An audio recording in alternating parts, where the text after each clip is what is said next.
try. Since '85 we've stood our ground, though trophies passed us by. From Craven Park to Wembley Way, with East Hull grip we fight. Now we rise, our heads held high, proudly wearing the red and white.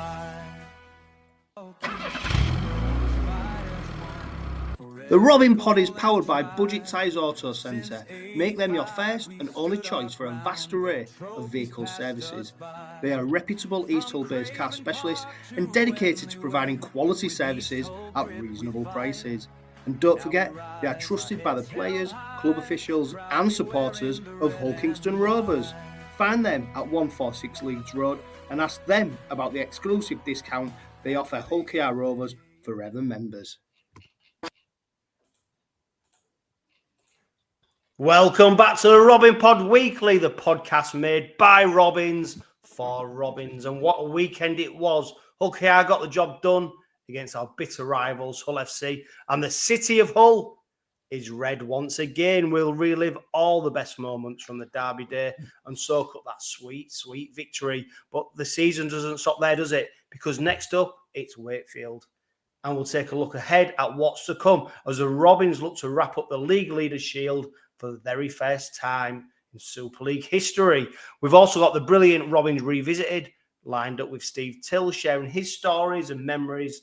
And of course, it wouldn't be the Robin Pod, would it, without question time, where we dive into your views, your questions, and your passion for the club. So grab a brew or two, turn up the volume, and let's get stuck in to another lively episode of the Robin Pod Weekly.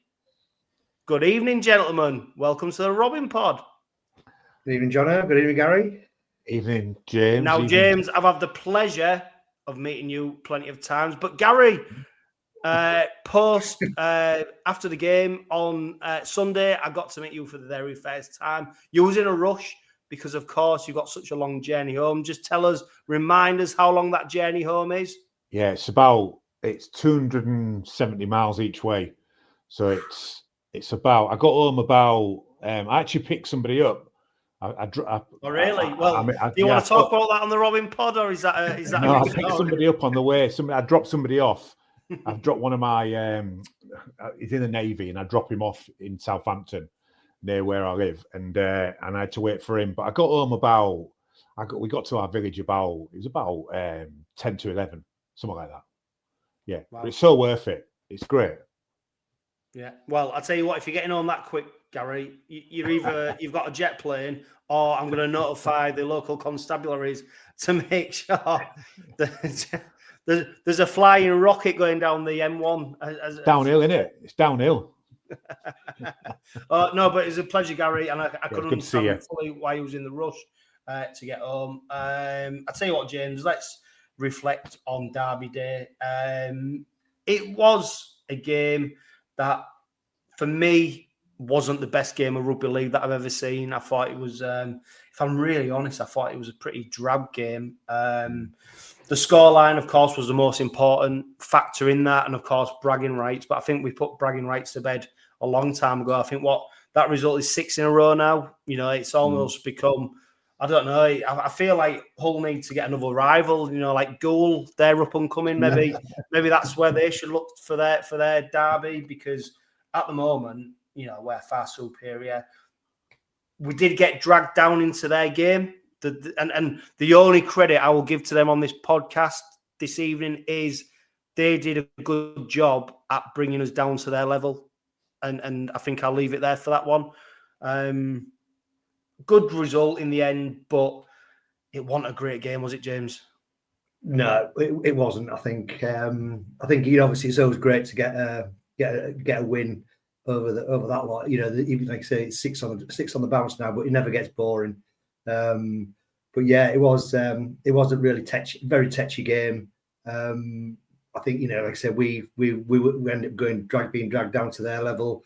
But by the same token, I don't think we're ever in any doubt that we were going to win that. It was just a question of how many we would win it by. Just, you know, they offered nothing apart from shall I say a bit of skullduggery and sort of, you know, just trying to rile us up. And I think, you know, think got to give Rovers credit. I think in the face of quite a lot of provocation, they actually maintained their discipline. It could have been easily, for Mikey or Waddy-Hargreaves, to sort of seek immediate retribution for some of the things that was going on.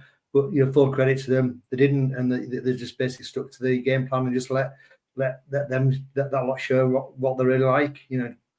Bunch of talentless thugs. Yeah. Well, Gary, obviously there was changes to the lineup in mostly Booth coming in to replace Burgess, and of course we knew Reece Martin wouldn't be playing on the back of his suspension. It didn't really change the lineup. Of course, Joe Burgess he's had a stellar season for the Robins, hasn't he, so far? No Booth, but when he has come in, he's done a very, very likable job for the Robins.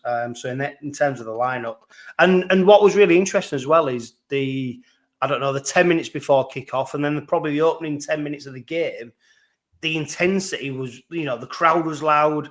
Then the Robins put in that 10 minutes, it was Hull was struggling to cope with our speed, our aggressiveness. Yeah. What I will say is what was controlled as well. It was controlled aggression. The Robins did teach them a lesson in that actually, you can be hard, you can be tough, but you can do it within the confines of the rules. Yeah. What frustrated me, Gary, was that we didn't build on that 10 minutes because we looked like we was going to steamroller them. We looked like we was going to absolutely roll over the top of them, and we laid a platform in that first 10 minutes. And then we slowed down, and I don't know whose fault is that. I don't know whether that was Hull, the way they played. I don't know if it was the referee allowing them to the way they played, or I don't know if it was Rovers. Did we take the foot off the gas? I'm not sure. I think it's probably a little bit of everything, isn't it? I mean, the crowd got going, didn't they? 10 minutes before kickoff, once the loud music stopped, and it got going a little bit, and then kickoff, that first hit up by FC when we just kind of stopped it was Liam Watts who took the first hit in. Yeah. And we're like, this is going to be absolute. As a crowd, you're thinking this is going to be an absolute belter of a game. And then it kind of, like you say, 10 minutes, we're all over them, and you'd expected us to score. And I think they did really well to soak it up. But then the cracks started to show, didn't it? And during the game, and we'll fast forward for the rest of we never looked under pressure, really, did we? We did the job. We scored. If you count Maud's kicks, it would have been a great result, wouldn't it? We'll come on to Maud's kicks. Sorry. First 10 minutes, it was great, and then I don't know. Was it? I think in the crowd you can feel it, can't you, as well? And the crowd were a little bit subdued, from 10 minutes to 20 minutes until we scored, thinking, "Christ, you haven't scored yet." What's going on here? And the way FC were going about their defensive stints was like watching a pub team from the 80s, So I think there was a little bit of that as well. And the referee let it go. So it was all a little bit, there was a massive crescendo, 10 minutes before, 10 minutes into the game. And then it kind of went down a little bit, didn't it, until we scored. And I think all those little bits, just created that atmosphere, that little bit of intrepidation, I think, in everybody. Yeah, and I say what, James. I mean, I got sucked into it. I thought we was going to absolutely pagger them. I couldn't see a way that they'd be able to compete with us over the course of 18 minutes, and I thought the scoreline was going to be a lot more than it was. Of course, don't get me wrong. The derby. Do you know what I've learned over the times, James, and it's probably the same thing for you. Players seem to come up with superhuman efforts in the derby. So if you look at that lot, for example, Liam Watts, he's, I don't know, the fact he's still a top level rugby league player is beyond belief. But the effort he put in that derby game, some players just seem to be able to do it for whatever reason. And I probably didn't factor into that when I was making my predictions on last week's Robin Pod about what this scoreline might be.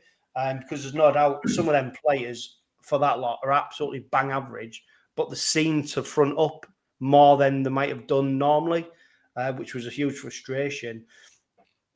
On that, though, do you think sometimes like in a derby game, do you then go back into sort of like not panic mode, but then it becomes just get the score like Booth did, and then you start thinking, you know, instead of having them grandiose predictions of it's going to be a big scoreline, it becomes more about just get the next try, just beat them. We don't care how we do it, which wasn't the build up to this game.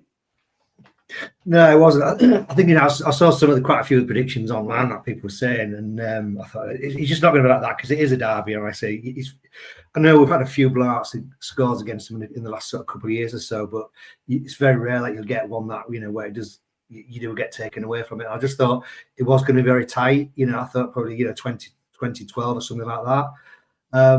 But like you, I just felt as though in that first 20 minutes, which I think we've done it quite a lot of times this season to teams where we've just basically suffocated them, and you're just thinking that pressure is going to build and build and build. We're going to score and it's going to open the floodgates, but just for whatever reason, it just didn't happen. Maybe we were being a bit too conservative in our attack, etc. But then when Booth scored his try, it was actually quite a simple one in the end. Just passing the ball along the line and creating the overlap, and Booth just more or less, just strolled in, and he's thinking, okay, I've got one. Like you say, then you wanted to get the other one just to sort of press that advantage home, but it just didn't materialise. And I say I don't know why that was. It just seems as well. Like, and we'll come and talk about this later on, but you look at where our attack was earlier in the season and where it's been in the last few games. It's chalk and cheese. We just seem to be struggling to break teams down now compared to when we were previous years and now previous games. So I don't know. That's just a tactic that they're doing, and it's almost like we're just going to suffocate teams and force them to play out. If you look at a lot of the kicks we're doing, it was, putting it on their, making them play out from their dead ball line and saying to them, look, if you want to score, you're going to have to go 80, 90 yards to score against us. We're quite comfortable. Just continue in your 20, 25, which I think works to an extent. But then, when you've got teams like who probably haven't got that, who can break you down, but against the likes of potentially Wigan or Saints, or Leeds, you could potentially come unstuck with it, or a Leeds. So it was getting a bit frustrating. It's almost thinking, okay, it was only 4-0. They just need to look at a bounce, lucky bounce or something, a ricochet, and the next thing they're in, and for something they don't deserve because they're just not being in the game. Yeah, I tell you what, Gary, and we're going to talk about the rest of the game. Of course, we are. This is probably just a general point in that sometimes, do you know what? And it's a great because we've become so accustomed to it. The way the Robins are able to shut out the opposition and we're able to close them, strangle them, like James has just said there, and shut them down, and then we kick on. I just said to my mate Carl, who'll go with, I said, we almost seem to be so focused on defence, particularly in that derby game, and stopping them from scoring, that we actually forgot they're not that great. Our attack then became a little bit limited because we seemed to be so focused on making sure that we turned them round, we put the ball into places, but actually through the referee, through their game plan, they seem to slow us down a little bit. But I just thought if we was a little bit more expansive, they were there for the taking. But on the flip side, what I would say is the defensive qualities we showed, I'd never want them to lose. But I just thought we could have been just a little bit more in that first half, a little bit more expansive based on just the players they are, the side that they are. I thought it was first in reality, wasn't it? It was first v 7th, really. And you think, their points difference is 50 plus.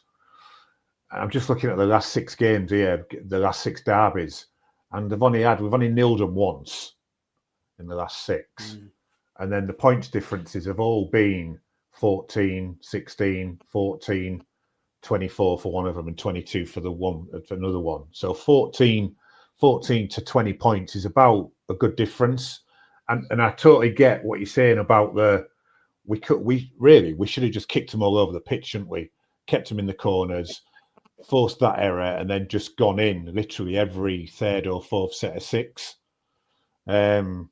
But yeah, I think I don't know. It was just a really strange game. I remember I was stood there watching it, and all of a sudden I thought, do you know what? FC haven't really been in our 22 really. And I looked up at the clock, and there's about 7 minutes to go in the first half, and I thought, Christ, this has gone really quick. Even though it's a really frustrating game, it's gone really, really quick. Yeah, and James, the cracks for them started to show after half time, didn't it? When 𝗬𝗂𝗱𝗏𝗀𝗏 made that. I mean, I'm surprised not more has been made of it. We'll come on to disciplinary and stuff later on, but you can't lose your feet, can you? As a defender, it's good. It's kind of a two-footed tackling football, isn't it? Yes. Yeah. You've got no control, and it was a shocker, absolute shocker. Yeah, and he went off, and then the Rovers then took full advantage of it, because I think the best player on the pitch for that game, 𝗪𝗺𝗏𝗏, went and scored, and it was, of course, Morg's then only conversion of the game. But it seemed our best attacking threat, James, was when 𝗪𝗏𝗏 took control of the game, took control of the ball, when he tried to speed up the ruck, which wasn't often, because often he wasn't allowed to.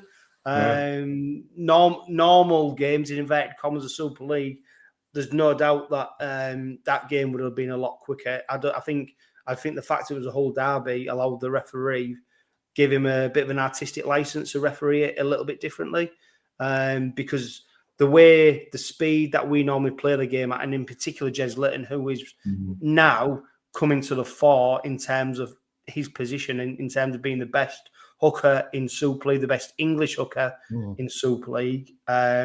He was absolutely chomping at the bit, and it was when he got the ball that things happened, and we saw that with a try. Yeah, it was. I think, once again, I think, Leighton was obviously his player, Sky player of the match, the club player of the match, and he was just, I think, head and shoulders with anybody else on the pitch. And it just felt as though he's thinking, right, I've had enough of this. I'm just going to take the game by the scruff of the neck. I think, I watched it back the other night, and a couple of times in the first half, we just got the ball and just think, right, I'm going. And he just made, 20, 30 yards. And I think there's that instance, I think, as well, where they looked like they've got the tackling. I think, I think it might have been Rapana had sort of got, and one of the other players had got hold of him. And he managed to shrug him off and just kept going and going and going. And it's that sort of determination that we're probably we're lacking across other parts of the field. And I think you're right, John. I think it probably was the fact that they were allowed, I think, quite a lot of latitude in terms of slowing the ball down. You're thinking some of the times it just crawling over the Rovers players after they tackled them to get back on their own feet, and then the fact that they weren't getting penalised or 6 again, it just outrageous. I think that was a big contributor to the probably lack of overall quality in the game, and I think in a way probably testament to Rovers' discipline, that it didn't boil over in frustration when it could easily have done.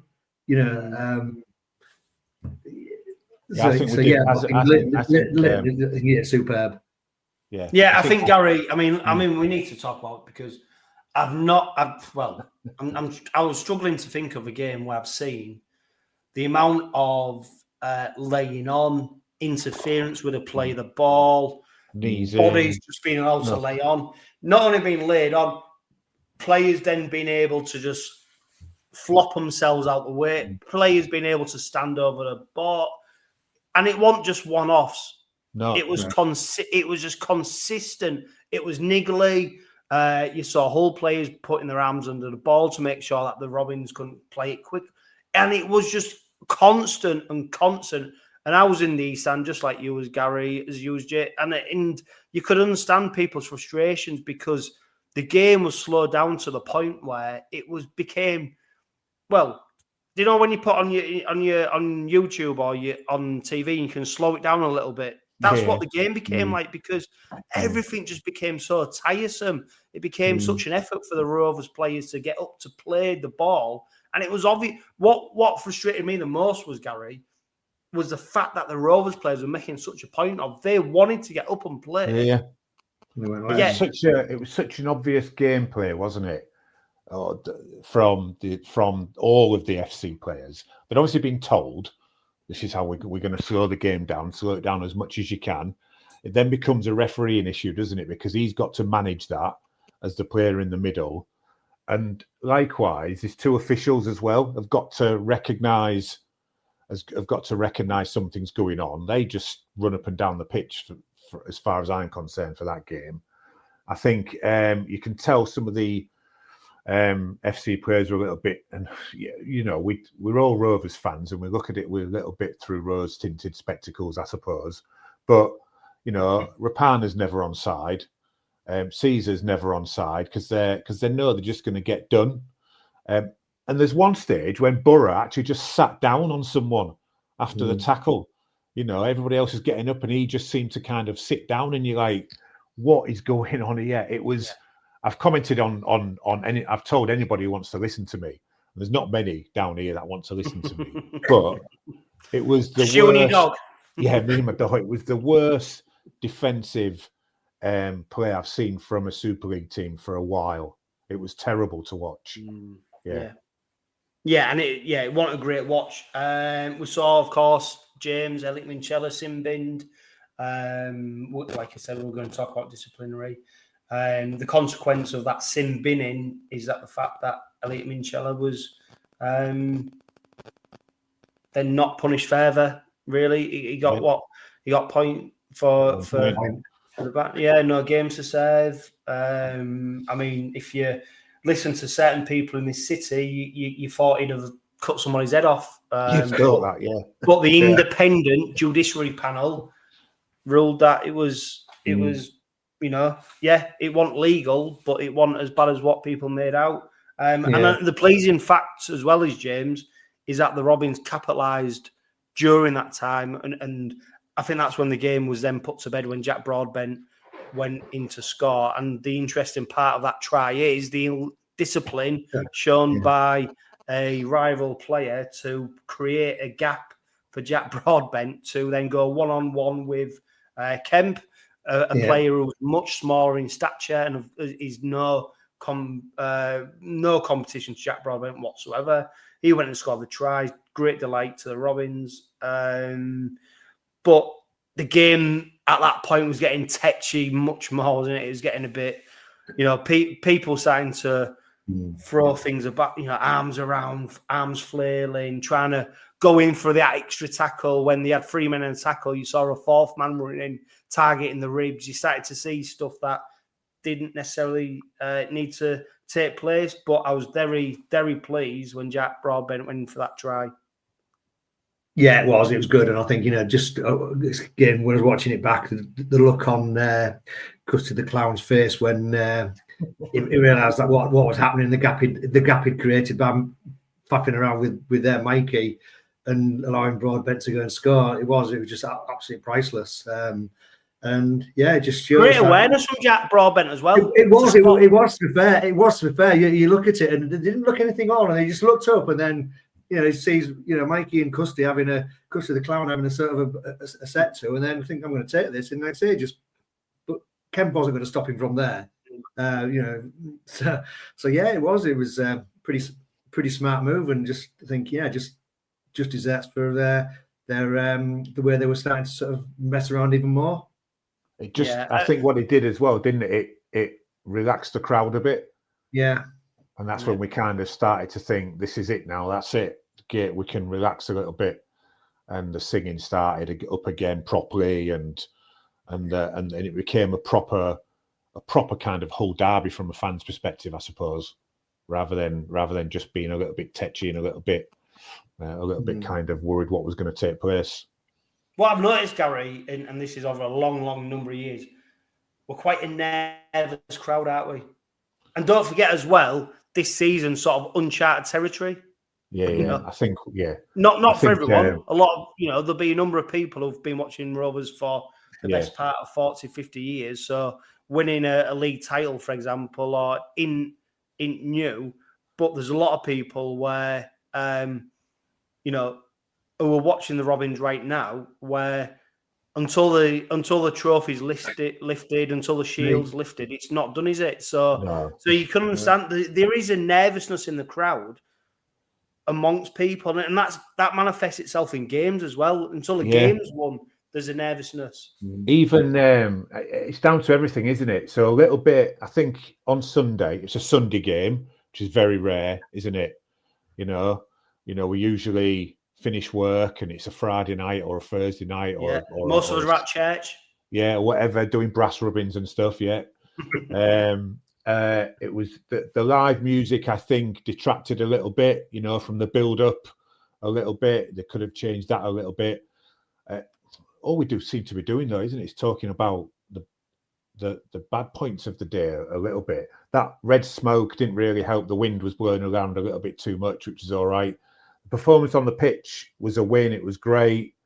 I've totally forgot what the question was now. A bit nervous and nervousness in the crowd. Yeah, it is, isn't it? I think it's a Sunday. There's people there. It was full. There's more people in the East Stand usually than a normal game, a little bit, because everybody wants to be there. So you've got pockets of people that are singing, and rather than it being kind of waving out from one central point, and people are nervous because we just want to win, don't we? So there was a very the crowd was very nervous, I thought, until Broadbent scored. Yeah. I've got no doubt, James, it'll probably be the same against Wakefield, won't it? Until that 80-minute hooter goes and the victory is secured, no matter what the score is. Anyway, we'll talk about Wakefield to come. Loads of praise on Jack Broadbent for the try score, because I did think he did a great job.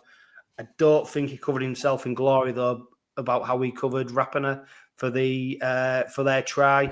I thought Rapiner, he gave a little bit of quick feet, and then Broadbent just sort of stood off, didn't know which way to go, and that split-second movement allowed Rapiner to get the pass away, and Briscoe went over for an easy try. It's nitpicking, really.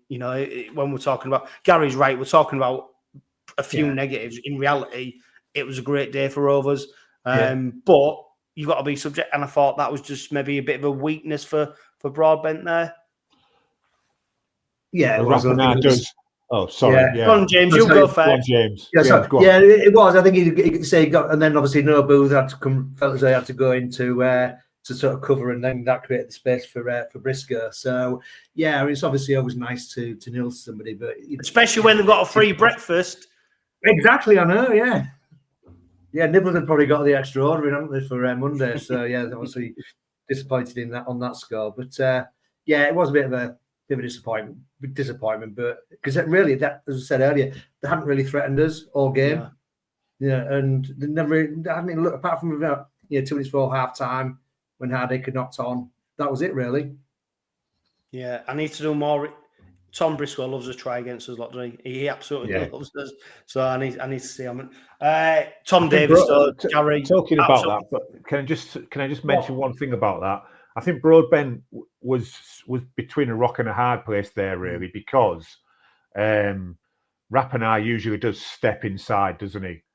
It's very rare he passes it out the back like Hiku does, because it was a backhanded pass, wasn't it, to Briscoe? Really, he usually does step inside. So, but go on, John. Sorry. No, you're right. No, it's great. It's a great point. Davis, though, sealed the deal for the Robins. A great pass from Tyrone May, who fronted up in defence. I thought he was a little bit quiet in attack. We saw most of the attack in the game going through Mikey, didn't we? Trying to break the line. But a great pass from Tyrone May. Davis goes over. Mr. Dependable, Tom Davis, isn't he? And he's someone who, when we look at the end of season player awards, I think he was probably a player who might go a bit underrated. But for me, I think he's up there with being one of the player of the season. So it'd be interesting to see what happens there. Great try from him. But then we saw, Gary, a crazy 10 minutes, really, didn't we? If we rewind a little bit in terms of what that lot were then trying to do with us in defence. It was unbelievable. It was like somebody. It's like the trainer had come on and put something in all their drinks. It was kind of like And Rapiner was running around. I've changed my tone. Jogging around. I think you're giving him a lot of credit there, Gary, by saying running around. Like he was just trying to knock everybody out. It's like, what are you doing, mate? Come on. It was terrible. I thought it was anyway, it was terrible. I wonder if something was said after the Briscoe try. Do you know what I mean? Because it seems we've got our try. Yeah, we've got our try. Yeah, we're not getting nilled.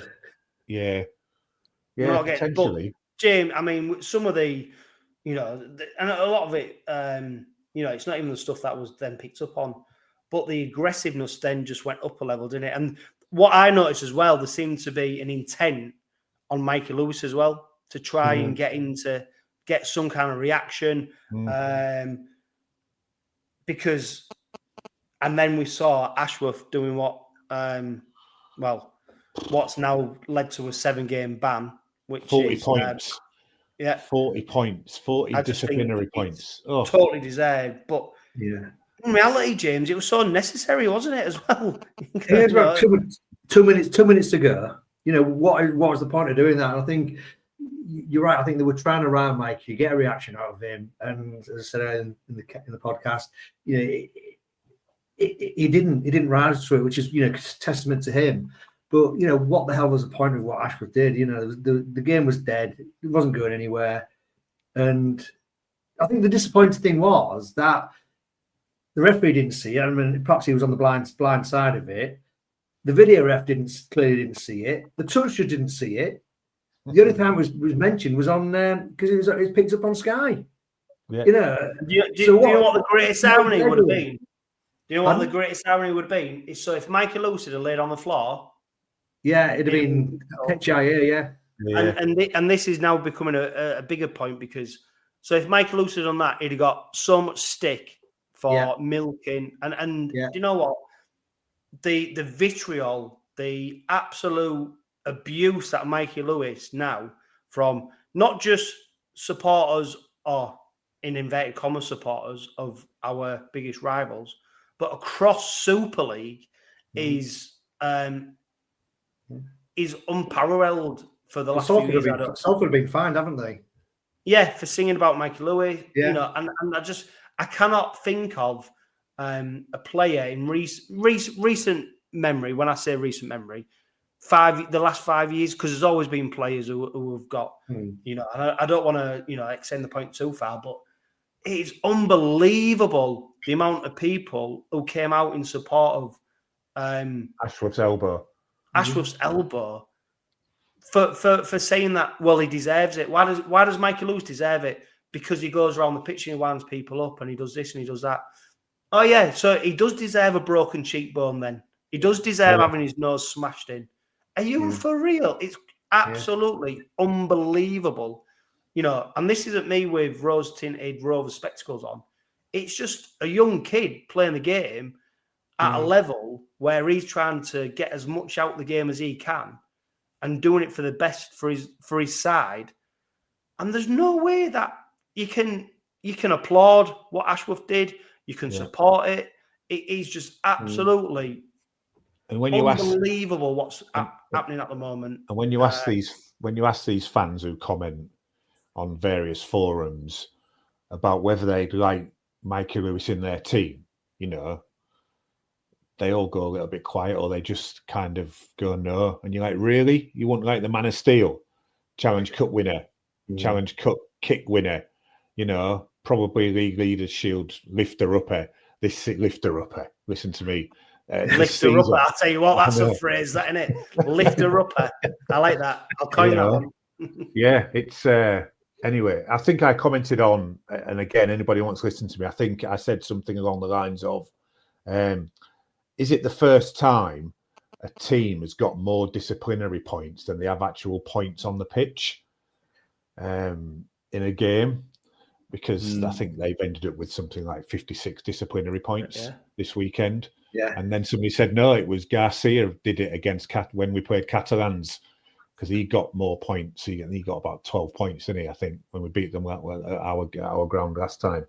So it's good to know FC are good at something. Getting disciplinary points. It's great. Well done. Yeah, I mean, James, you're on. I know you're on X, Twitter, as used to be known. The vitriol on there is unbelievable at the moment. It's towards all Kingston Rovers, but Mikey Lewis, he can do no right, and you just think, when when we talk about IMG gradings, and we're talking about growing the game, and we're talking about making the game better, yeah, everyone's saying we need to make more of our stars. Yeah. Yeah, what we want to do, and I say we, not we, but want to shoot these stars down and to celebrate an act of fuggery, which it was. It was an act of fuggery, and say that Ashworth should be knighted for laying one on Mikey Lewis. It's absolutely terrible. And do you know what? All this crap, do you know what it'll do? Push him further away from our game. Yeah, it'll push him further away from Hull, and it'll push him to someone offering him a contract somewhere else. Somewhere where they appreciate him. Exactly. I mean, I just don't get it. I just don't get why they're doing it. And I think, you can wind people up, but then if you look back in history, that's what halfbacks do. If you go back in time, I never saw him play, but Alex Murphy, you probably asked Steve Till. Steve probably saw Alex Murphy play. Yeah, and he wound people up. The Mouth, wasn't he called the Mouth Murphy? Andy Gregory, Bobby Goulding.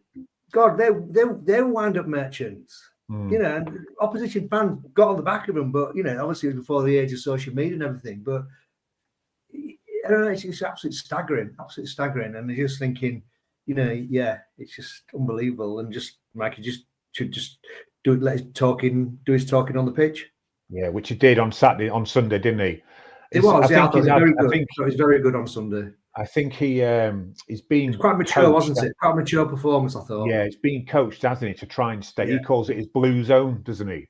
Yeah. I think he let it slip in that interview that he's coached to keep everything in his blue zone.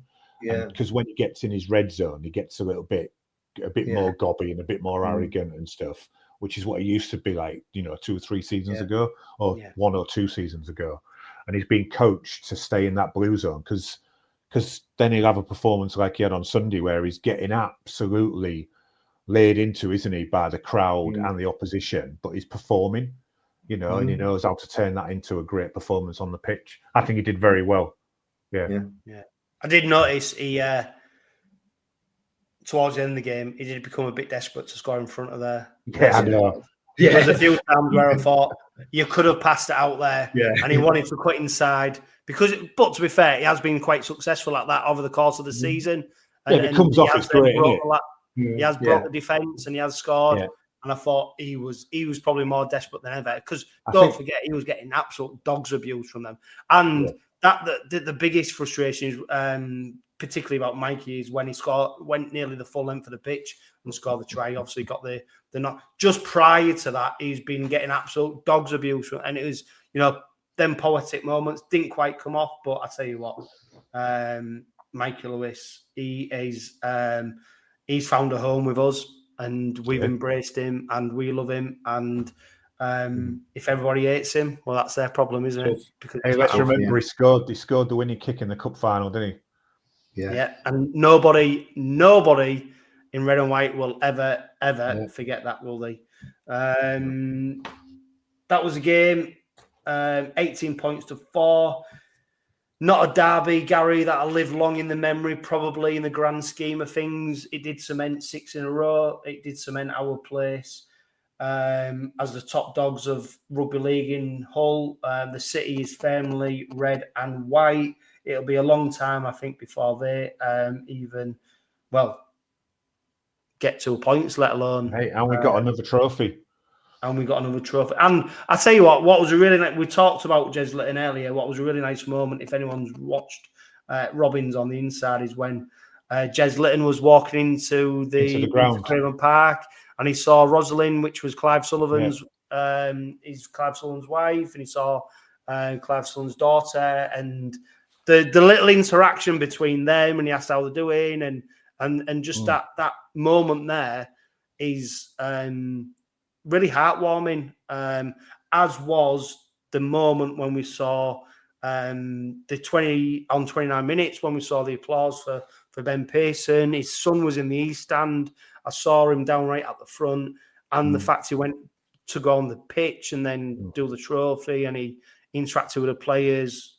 Incredibly sad scenes, but also in equal measure very heartwarming. Great memories for his son. Great memories for his son of that day. At the most toughest of times, absolute turmoil, but a great moment. And Hull Kingston Rovers for individuals, for the vast majority, over the course of the season so far, what they've done is deliver so many amazing moments and memories. And we are, as we lead up to the Wakefield game, hoping for many more. Final moments on the Derby game, James. It wasn't a classic, but job done. Job done. So we need 2 points. We've got 2 points. It's all that matters. Yeah, right. That brings us to Steve Till, who of course will bring us now Robins Revisited.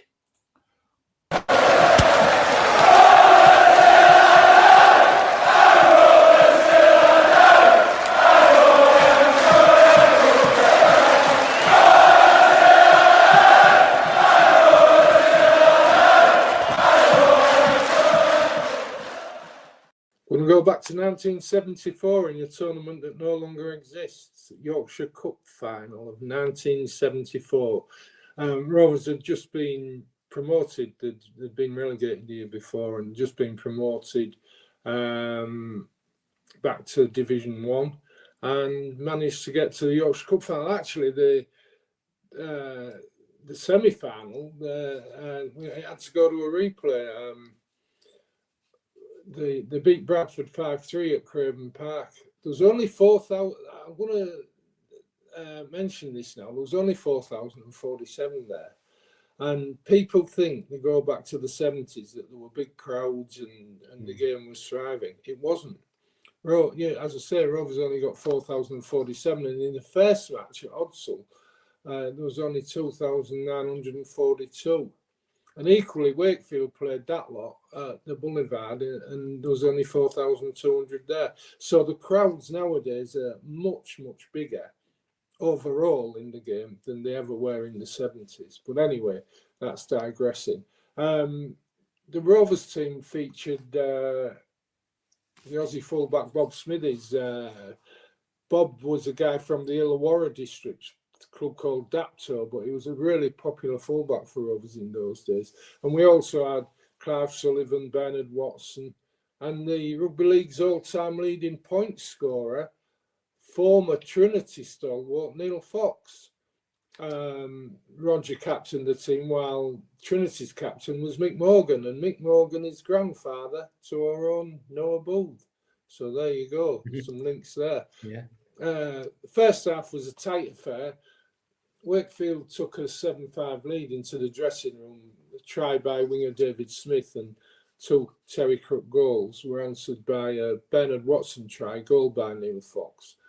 And the second stanza was equally tight, but there was a fair amount of open field action where Roger kind of dictated things quite a bit. But so Egerty and Bratt crossed for Trinity, who were coached by Peter Fox, Neil's brother.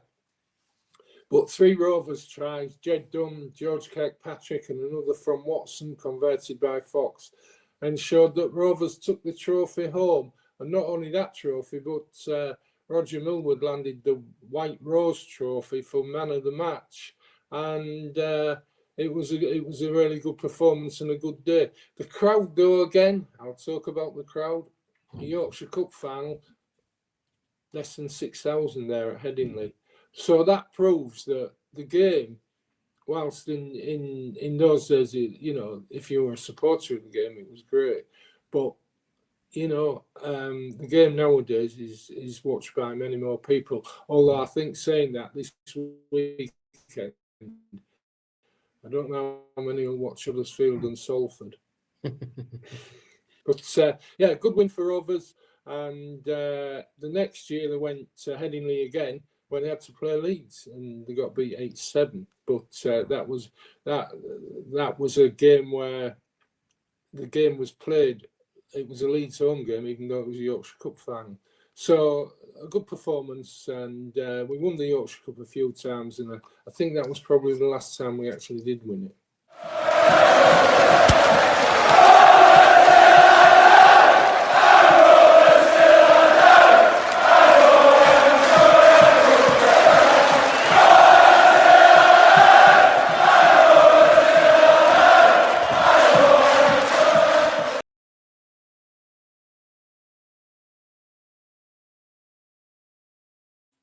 James, Gary, you're just a few years older than me, not younger. Leo, that would have been a surprise. Yeah. You know what Steve mentioned there. A lot of people don't realise how many competitions, how many games the players did play, Gary, back in the even the 80s, 70s, especially the 70s. You know, the competitions were there'd be Yorkshire Cups, Regal Trophies, Floodlit Cups, Yorkshire Cup, Lager Premiership at the end of the season, the county championship as well. Yeah. Let alone if a touring team was coming as well. Yeah. You know, and they had jobs as well, full-time jobs. Yeah.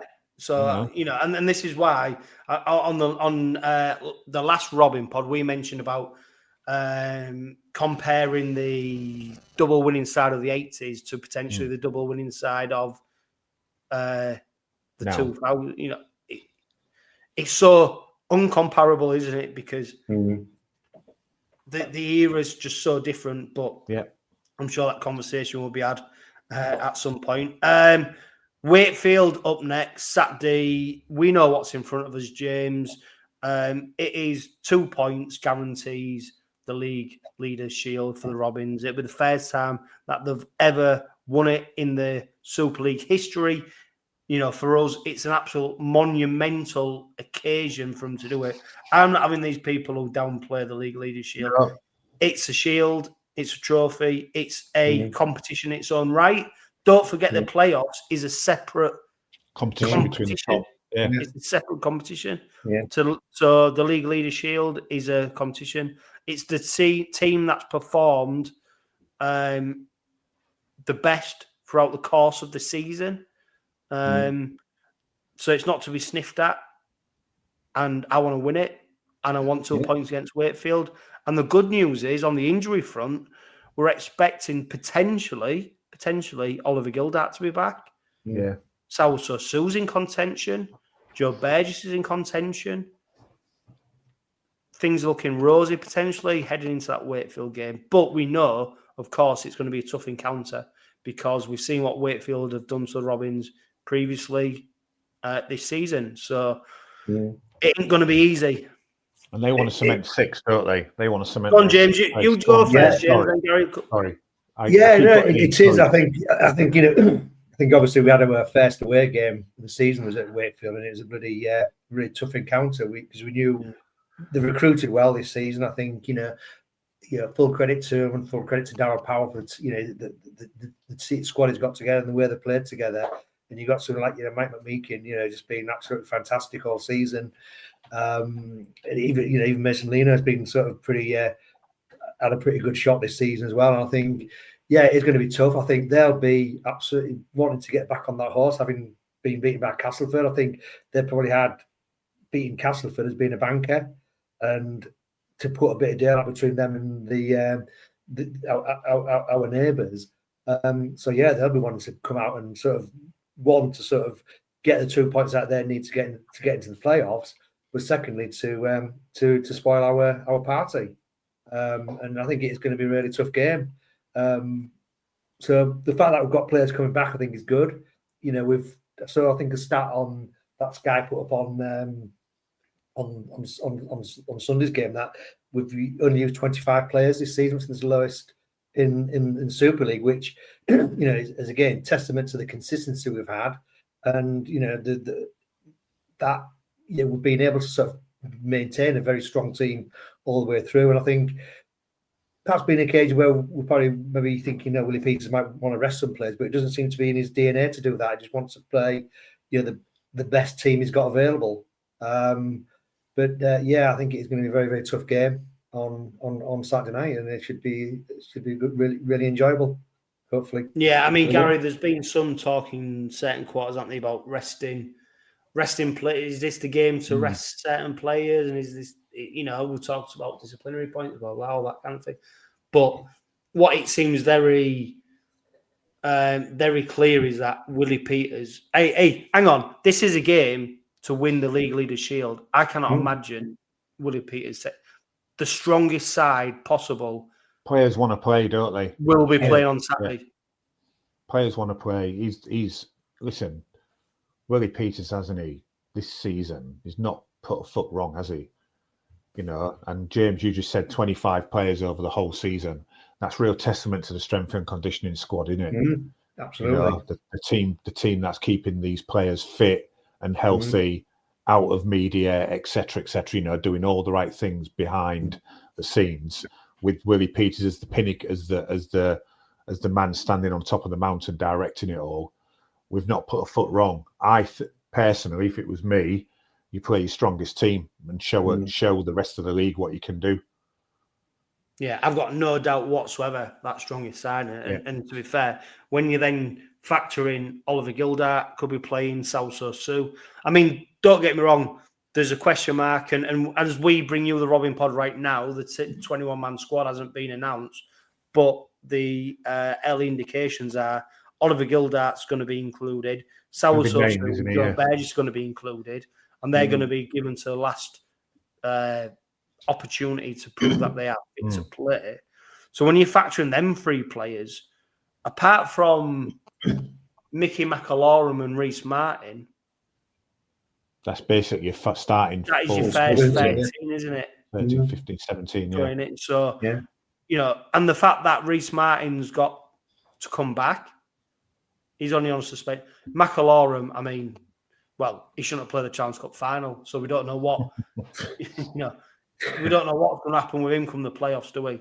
He's going to pop up grand final and score the winner. Yeah, well, yeah. When you know, at the time, we didn't realise in the Challenge Cup final, you know, we all assumed he was fit, and then to hear what injuries him and Jared Waghera-Hargreaves were carrying, how they got out on the pitch and did that game is unbelievable. So yeah, we don't know about them, but it's almost we're getting closer to our full 13 again at the back end of the season more than we have.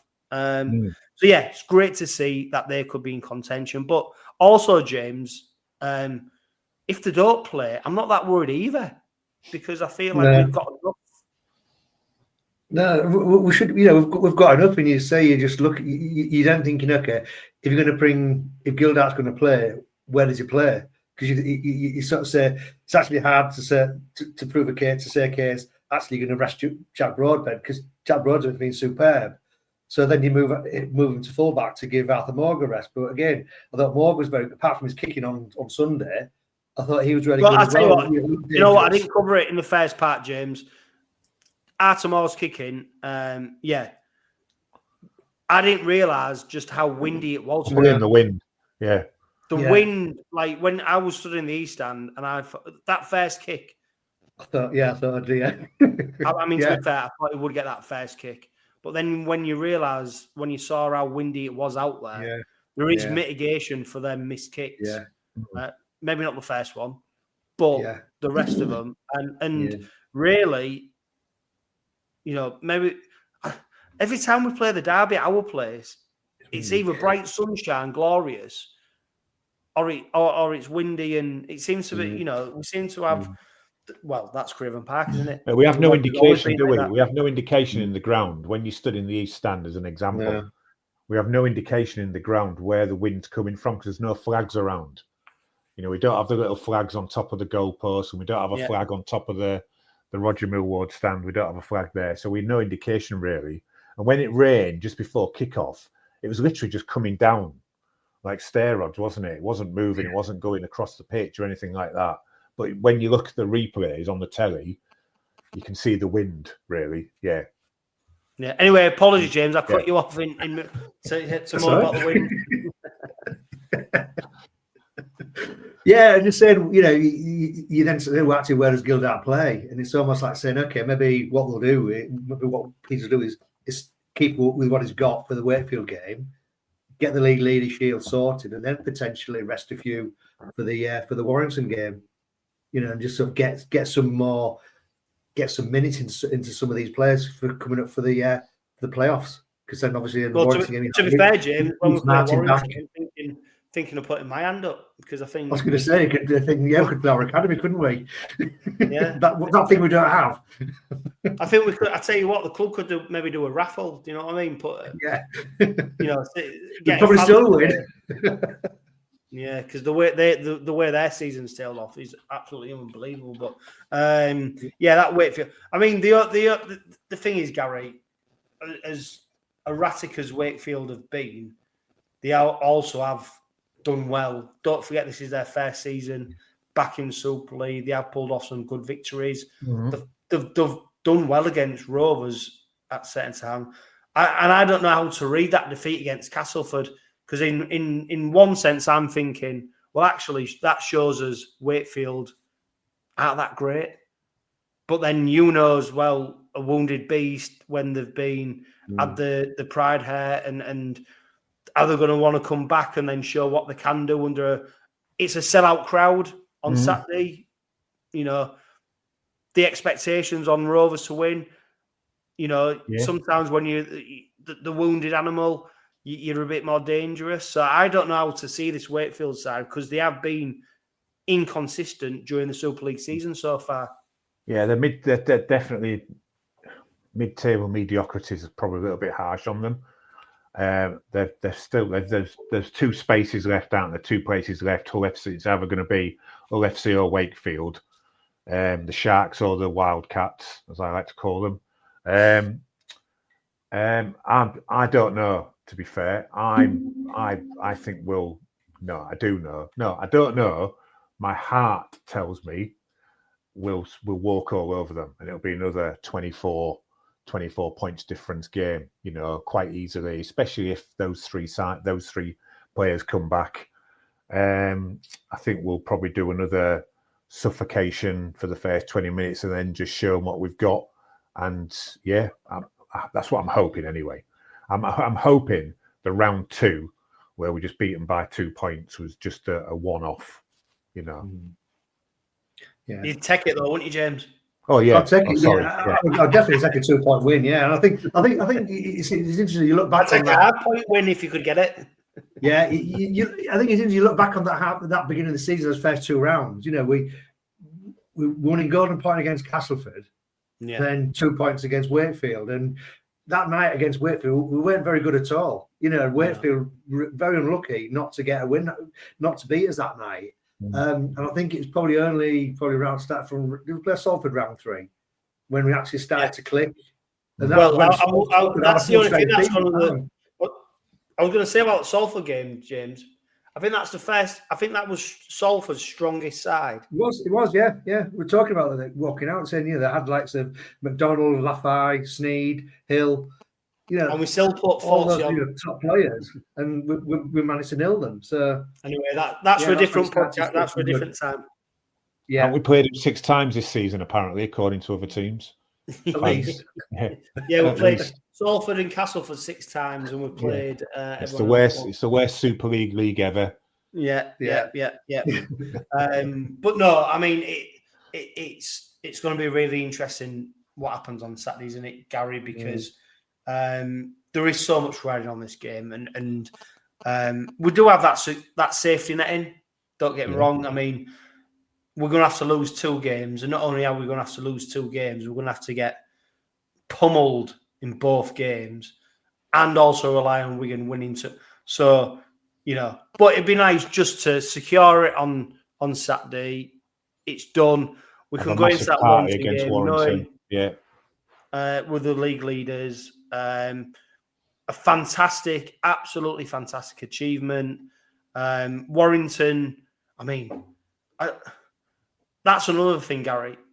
The scheduling of these fixtures I can't work my head at. So you've got the 2 Hull teams playing both at home on the Thursday night.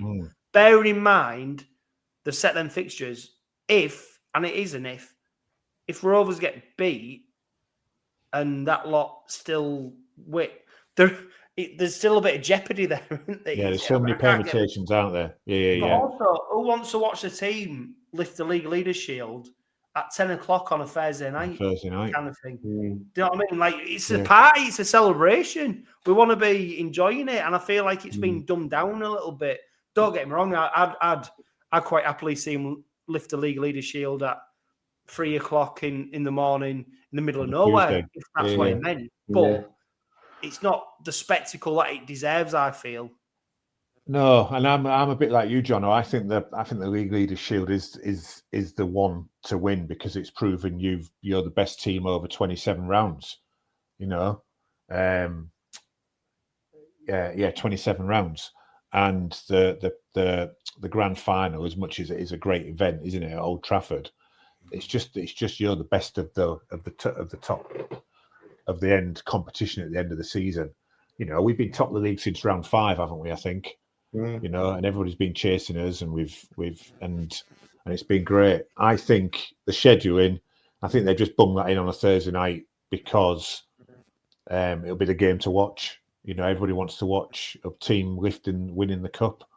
That's what it is. Hopefully, it is a bit strange though. Maybe they can only afford one set of travel for the Sky pundits, so they're all in the same car coming to Hull for the night and stuff. I'm not sure.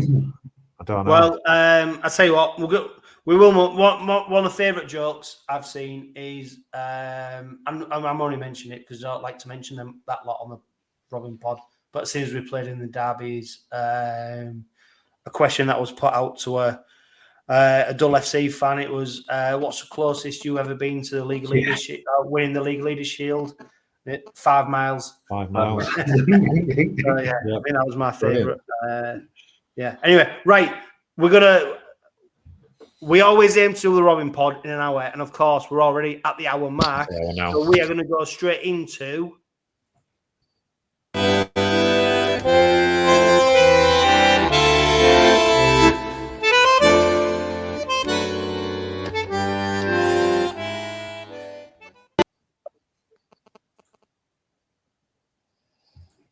Right, we have got plenty of questions lined up as always. So a huge thank you to everyone who does contribute to question time. It's always great to see you contributing and asking our opinions because, of course, these are our opinions and not necessarily facts.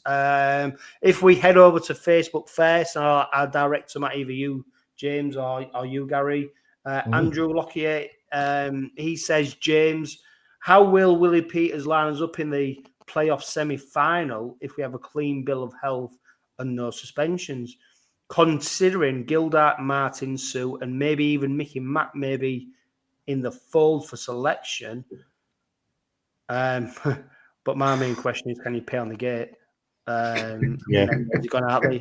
Got to get your ticket from the shop. Try that in Las Vegas. See if you can pay on the gate for that one. But James, we've mentioned it on the Robin pod previously, haven't we? I think Willie Peters has got his first 13 in his head. And basically, if you are fit, it doesn't matter how well you play it, you are that first 13, which means that probably someone like Jack Broadbent comes out of it. I don't know. So, when we think of what his strongest 13 may be. I don't know. It's a difficult one. I think Gildart's a quality player. He was playing really well before he got injured. But then, like I said earlier, it's actually hard to say not play Jack Broadbent because I think what Jack gives you that versatility as well. He can go on the wing, he can go on the fullback as well as doing a pretty good job at centre. I think then you'd have to say, well, actually, Sue with his fit, he plays. Martin plays if he's obviously back. Then that depends, what does your bench look like? And you're thinking actually probably, Bill Leyland will drop out, which some thoughts not Bill because I think he's been pretty good as well when he's come in. So it's a hard one. I think we mentioned it earlier, James, about the Challenge Cup final. Mickey Mack and Jared White-Hargreaves playing 75% fit. If a player, and to be fair, they are two players who were brought in specifically to get us to the point of winning silverware. Yeah. Mickey Mack, he's made it quite clear he don't want to be in East Hull. He's come here to do a 1 year secondment almost before going back to France. Hargreaves is He could have seen out his career in Australia, but we managed to convince him to come over to bring his winning mentality, his presence around the changing room, his performance on the pitch as well. So I do think there is a fair team that Willie Peters has got on paper, and Gilda, I expect to come straight back into that side against Wakefield, and he'll keep his place unless he's injured. Next question, Gary Bazza Kingston, of course, he was on the Robin pod last week. He's probably listening to us in his Rolls Royce. The cross. It's like a cross between the Hilton, a Rolls Royce, and Eddie Stobart lorry. He says, going into the playoffs, our last 6 games, we've looked a little clunky in attack. Do you think we need to upgrade our game going forward? Our defence is amazing, but there's only so much defending we can do, especially going into knockout rugby. No, I think we are. The only blip is the Leeds game, innit? Where we didn't really offer anything in attack. However, we're winning games. So, despite the fact the game on Sunday was a little bit forgettable for the right reasons, unforgettable for the wrong reasons, we still got 4 tries. And you would give your right kidney. No, you'd give one of your kidneys, wouldn't you, to score 4 tries and win every. I love how you're being specific about which kidney, Gary. Is that not not your favourite one? As I was saying it, as I was saying, I was thinking, have we got 2 kidneys? I'm not sure. Anyway, you'd give you'd sell your mother to win a game every game by 4 tries. So we're going up from kidneys to selling your mother now. No, where's this going to end? What are you going to get rid of, Gary? I tell you what, if we could win every game by 4 tries to 1, I'd move back to Hull. Yeah, wow, God, that is a bold statement. Hey, you can't top that. No, I think we've got nothing to worry about. Yes, it's been a little bit clunky, but we're still winning games, and that's a great position to be in, isn't it? Yeah, I thought what brought it home to me is when we played Castleford, not that just a few weeks ago, and we put 30+ points past them, and people walking out going, "Oh, well, wasn't that great?" And we go, and I just thought, yeah, we've put 30 points, but also you can't dismiss as well. Some of our attack is a bit clunky. It's what I mentioned about the derby earlier, where we concentrate so much on defence that the attack then seems to, and I was thinking that Tyrone May, since he signed that new deal, has his attack gone off the boil a little bit? But then at the same point, I see him putting one of the pass of the games out to Tom Davis, and Tom Davis just goes in for an easy try, and you go, no, we play for them moments. We play for the moments where Mikey Lewis and Tyrone May come up with them one-off plays. That is the game. I was actually amazed at him, Tyrone May, on Sunday, because he actually got tackled. He hates being tackled, doesn't he? I loved Mikey Carter at OKR Shirts. I think who mentioned about they put a picture of the OKR on social media. Put a picture of the shirts, didn't they? I think it was Tyrone May. I can't remember the other 2. The other 2 were sort of creamy, dirty white. Tyrone May's was like the whitest white. Yeah. And someone just put, you just knew Tyrone May's would be the whitest, but that's his dinner jacket, isn't it? That's how that's his game. But what people forget is it should be a lot more dirty because of the defensive work he does. Hey, look, positional. We spoke about Mikey Lewis and his kick in the Challenge Cup. It was Tyrone May's kick that got us the try, Challenge Cup final. The pass to Davis on Sunday. It's absolutely brilliant. Right. So I was going to say, just go back to that defensive thing about the defence. I think maybe it's been a deliberate policy from Peters, because if you look at, essentially we've been playing playoff rugby for the last probably 5-6 games, and you look at playoffs, they're very, tend to be very attritional, and you get the odd chance where you've got to score. And I think, like I said earlier, I think what they're doing is just smothering other teams, forcing them to play out and banking on the defence. And I think it's probably just getting ready for that the intensity, the ramping up of intensity for the playoffs. Yeah, no, I take your point there, James, but there is no way whatsoever we are playing playoff rugby if we're playing that lot. There's no chance, So, Matt Kemp, he says, with the Shield 99% won, would you rest Minchella and other key players? Also, what about resting or playing the players very close to bans? To lose someone like Jez after a minor incident in the semi would be disastrous. James, Jez, I think, what is it? Is he 1 point off? I think he's about half a point or 1 point or something like that. Yeah, I think basically if he gets a grade A, but he's banned for a game. So and Willie Peters referenced it, didn't he? Prior to Derby about the idea with the point system is to make sure that, I don't know, players are available come the end of the season. Where we're in a scenario now where Jez, God, that's one for delete. Jez is walking a tightrope, isn't he? A little bit, because you know, he didn't have to get a lot wrong, and he could be. You know, it is just like, you know, you look at what has been charged with this year. I don't think there's anything being major. It's just like an accumulation of a few minor indiscretions, and it's almost like thinking, actually, if you could get a charge against Wakefield, gets you banned for the Warrington game, gives you another week off, and you come back for the semi-final, you're fully refreshed and you got a clean slate again. So it's an interesting one. He's on 5.5 points. He's on. Yeah, I think he says about half a point, isn't it, from a game ban? Yeah. The problem with that scenario is, Gary, there's just too many ifs, buts, maybes, what ifs, do with it. I just think Willie Peters now is very much in the mindset is we play our strongest team. If you get banned, you get injured, we'll cope with it.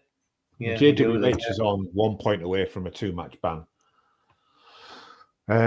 I think remembering when we finish top, we've got a week off, haven't we, as well? So players can be rested in that week, can't they? Here's a good one. Adam Wadforth, thank you for putting your question in, mate. I think we've answered it around Gildart and resting players. Michael Matthews, he says, Gary, if we end the season only winning the Challenge Cup, only, they didn't even put that in underlined, only, or inverted commas, winning the Challenge Cup, but he's an avid listener, so I appreciate it. Would you feel disappointed? So if we only won the Challenge Cup and the League Leaders Shield, would you feel disappointed? I would, but only because we wouldn't get the recognition we deserve, as a grand final is considered the pinnacle. I mean, I think, and it's going to sound a bit like I'm old, because I am. I think, for me, no. I think if we win the League Leaders Shield and the Challenge Cup, that's a great season. And I think he's right. I think he's right saying that the grand final has been built up to the spectacle that it is. You know, it's the grand final, isn't it? Just its name implies, you know, that the winners of that go on to be able to get a star on their jersey. Do you know what I mean? It's I won't be disappointed personally. I think there will be many supporters that support Hull KR that will be. Personally, I won't be. You know, I'm quite happy with just Challenge Cup, to be fair, this season, to be honest. Yeah, I understand his point, and look, yes, I think the point he's making is that he wants us, James, to get Rose to get the recognition that we deserve for a great season, and it seems to be that winning the grand final is the only way to get that. So almost like get rid of the Challenge Cup, get rid of the League Leaders Shield. It's all about the grand final. And he's not saying that, but it seems to be from the outside, that's where you get your real recognition. And it's a good point to make. I don't think it'd be a... No, I think. I mean, I can see where it's coming from, and I think for me, the fact that we'd we've won the Challenge Cup would give us a lot more recognition anyway, and get the League Leaders Shield. So I think if we just won the League Leaders Shield, not the Challenge Cup, and then not the Grand Final, I think people would, because like what Huddersfield have done and Castleford have done, and Catalans have done well. I've not sort of kicked on from that. We've at least won something. We'll have won 2 things this season, and there's considering where we've come from and where we've got to. It's almost like saying, actually, you've done that. And then the next step is getting on to win that grand final. But for me, the League Leaders Shield I think it's very undervalued. It's highlighting, shows you that you're being consistent over the whole season. Yeah, it'd be very strange, wouldn't it, Gary, to go from winning nothing to winning 2 trophies and then feeling like the season has been a disappointment. Yeah. I think we've got to remember that, haven't we? We've been getting there. We've been getting there. Grand final last season, and now we've got the potential for 2 trophies. I think it's personal. We've got it. We've got the league leaders. But I think in some fans' minds, I think it will be a disappointment if we don't get the treble. Yeah. Yeah. Right. Well, hopefully, we're having that. Well, we're not having that discussion, but hopefully, come the next Robin pod, we're talking about Hull Kingston Rovers being league leaders shield. I don't even know what. Do you know what? What is the league leaders shield winners? What's the official title? I don't know. Says It's called League Leaders Shield. League leaders are, that's all it is. No, we're the winners of the league. Winners. Are we champions? Are we? I don't. That's a good point. Are we League Leader winners? League Leader Shield winners. That's all it is. Winners. So does that count as champions? Oh, because there's a new classification of champions, aren't there? You're not. So I remember certain people put on when Rovers won the Challenge Cup. Of course, opposition supporters said, I think someone fraudulently slipped, we're champions by accident. Right. Or you're not champions, your trophy went. So where's the shield? Yeah. You know what? This is one of them things where it's great to let's revel in our moment of lifting a shield. It's for everybody else to put us down, isn't it? But for us, let's celebrate it. So if you go into Wakefield, it's a sellout. Let's hope that come 80 minutes, we are the league leaders, shield, champions, winners, recipients, lifters, whatever you want to coin that phrase, we are the league leaders. And that is coming back to Craven Park. And of course, that then propels us forward for the playoffs, which of course will then end in glory at Old Trafford in October. So thank you for listening. If you go into Wakefield, be loud and proud. Thank you to Gary and James for this week's Robin Pod. But remember, live, love, laugh and be happy. Kingston Rovers fight as one for every goal and try. Since '85 we've stood our ground, though trophies passed us by. From Craven Park to Wembley Way, with East Hull grip we fight. Now we rise, our heads held high, proudly wearing the red and white.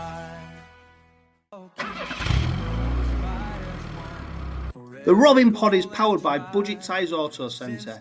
Make them your first and only choice for a vast array of vehicle services. They are a reputable East Hull-based car specialist and dedicated to providing quality services at reasonable prices. And don't forget, they are trusted by the players, club officials and supporters of Hull Kingston Rovers. Find them at 146 Leeds Road and ask them about the exclusive discount they offer Hull KR Rovers Forever members.